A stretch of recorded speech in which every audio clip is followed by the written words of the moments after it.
I look at hundreds of financial advisors' websites every single week. And in this video, I'll be showing you three things I see that every successful advisor is doing right now. And you'd actually be surprised when I show you. And for some quick background, my name is Doug. I was formerly a financial advisor, and now I help financial advisors scale their practice using online digital frameworks, methods. So like I said, every single week I'm looking at so many websites. So without further ado, let's get right into this. So the first thing that I notice is that they all have a very narrow niche or a very specific target market. And this makes a lot of sense, right? Because you're actually increasing the value per client that you're providing. Let's just say you're a financial advisor that works with doctors, right? Most cases is that you have a specialization in that field. You know things that the broad market advisor doesn't typically know about doctors in their certain situations. Hence, you will provide more value for each customer. More value means more satisfaction. More satisfaction means a higher retention rate. Higher retention rate means that you keep more business. Keeping more business means you make more money. You make more money means that advisors are more satisfied, right? I can keep on stacking the benefits, but it's fairly simple. And also on the contrary, you aren't working with clients that necessarily aren't the best fit for you, right? Because you, like I said, you provide more value to some clients than others. So you might as well only target the people you provide the most value to. And I have a whole nother video on how you can actually find out who you work best with if you don't know yet. So I'll put that in the description. It's a really helpful video. So check it out if you like. But let's move on here. Here's a good example. So it actually makes marketing efforts a lot easier, right? Because instead of shouting out into the crowd, you're kind of pinpointing a few people. I like comparing it like a pool to an ocean. Let's just take this doctor's example. If you target doctors and in your marketing, whatever it may be, seminars, webinars, paid ads, whatever it may be, if you call out doctors are going to say, oh, maybe this guy's for me. This guy, he works with doctors. I'm sure he does a great job with doctors. So this is a really, really good example of the more narrow the targeting, the more likely you actually get the people that you're targeting. And there was actually a study done just last year, and I'm going to read it off to you here. According to this report, niche marketplaces boast a 38% higher customer retention rate compared to generalist platforms. And also, only 1 in 10 broad marketplaces survive past year 3, according to a 2023 CB Insight study on startup failure.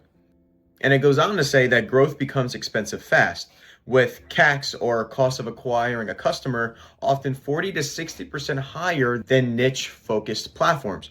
So this is really interesting because you would think that it'll be harder to target people that are in a smaller pool, but in reality, as long as you have the reach, and that's actually going to be number 3 of the commonalities of successful advisors, but the perceived value is so high that people are just more inclined to trust you just because of that. You're cutting down who you work with, but it's making it that much easier. So it's also a lot easier to scale, because if you think about it, the quality of your business is determined by the quality of your customers. This is something that I love. I tell it to everybody that I talk to, every advisor. It's just, it really hits home because it's true. And this goes beyond the financial advisory industry. This is really any service-based business. If you have 3 people that provide the same value as 10, why wouldn't you choose to work with the 3 people, right? Given you're providing more value, they're going to trust you more. So if they trust you more, the client experience is going to be better. I'm sure that all of you have had some sort of experience where you had that one client, and this isn't bashing the client, some people are just better fit for others, but they're always kind of skeptical about your decision making, maybe always calling you, saying, oh, I don't know about this, blah, blah, blah, blah, blah. In this scenario, that's very minimal, right? And then in the larger pool, and yes, you're getting the same amount of ROI, but the volume is so much higher. So you're running around doing that much more work for the same amount of return. Like I said, this is just a win-win. because you get to scale your business that much higher. And it's a fun business to run. So thing number two that successful advisors use are something called a lead magnet. And this is just something of value, usually free, given the prospects to make them interested in your service. So to explain further here, every prospect goes through a journey from new lead to appointment booked. And if they want to book an appointment, they need to trust you at a certain level in order for them to say, all right, I think this is worth it. So in order to get to that point, what successful advisors do is they provide free value in the middle of this process before the appointment is booked. Because advisors who don't do this, who miss out on this opportunity and just go straight for the appointment, well, on what basis? This new lead doesn't really trust you, right? Given that you haven't nurtured them at all, or it's only been a little bit of time, they actually have no reason to trust you because you haven't provided any value back to them. Unless they're a referral, which in that case, value is provided by the person that's referring them to you, they have nothing. So, like I said, what these successful advisors do is they create something that's usually repeatable. And this could be an educational video, some sort of newsletter, financial calculators that these leads can consume and get some positive benefit from it, right? So for doctors, maybe there's a video on your homepage and it's a client success story and it's how I got Jane to pay down her student debt in 5 years. And it takes you through the process on exactly how this advisor did it. You would really trust that advisor a lot more because you would think, oh, wow, I'm a doctor and I'm in student loan debt too. This is really, really helpful. And the fact that it was helpful and insightful makes them trust you more. So it's just little tricks like these. And the whole goal here is to maximize trust, right? And this is just a really good method to do so. So remember when I put a pin on the third thing that successful advisors use? And I said, it's a fair question to ask, well, if you're narrowing your pool, aren't you very limited to your market? So market limitation is now a very relevant factor in this, right? Well, it could be. But what successful advisors do to completely hedge against this is they provide valuable content on social channels. See, the beautiful thing about having an online presence is that your reach is basically unlimited, right? Especially as a solo advisor or even an advisor with a small team or a small practice.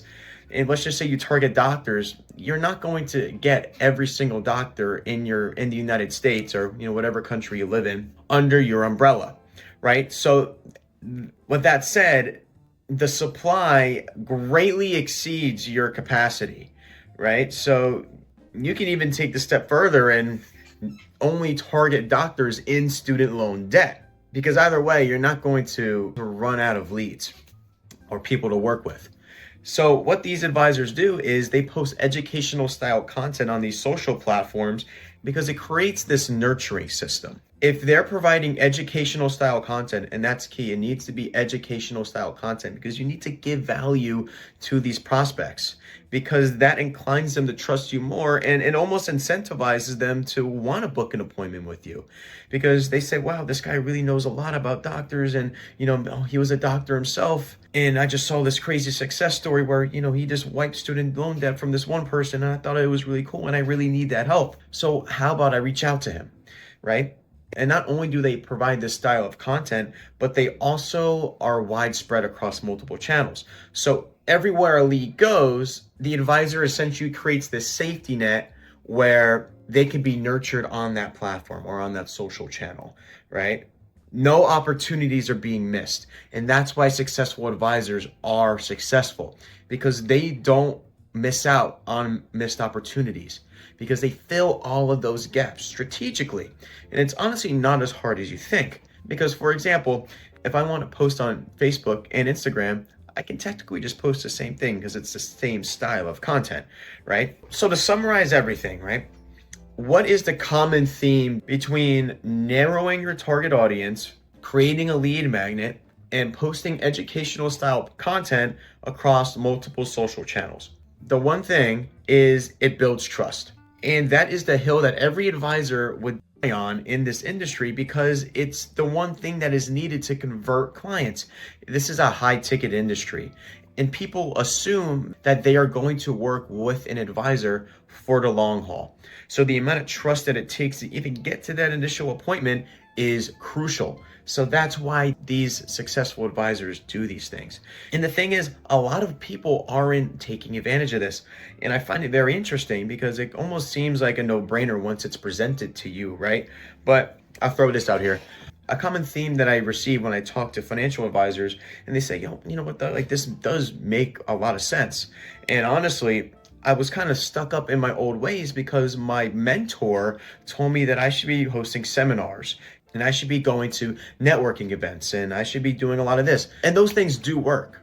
But the difference between your mentor and successful advisors now is that your mentor didn't have access to these digital online opportunities, right? And don't get me wrong, hosting seminars and all that good jazz, it still works today. And if you still do it, great. And if it works, keep doing it. But this is sort of the next big thing in terms of lead generation and booking appointments consistently. So that's why I wanted to share all of this with you guys. And I will be making more videos about this in the future, but I just thought it was really helpful. So if you liked the video, drop a like, subscribe to the channel. I'd really appreciate it, especially if you found value. If you have any questions, please let me know. Throw it in the comments. I'll be happy to answer them. Anyways, like I said, have a great rest of your day, guys. Thanks for tuning in, and I hope this helped.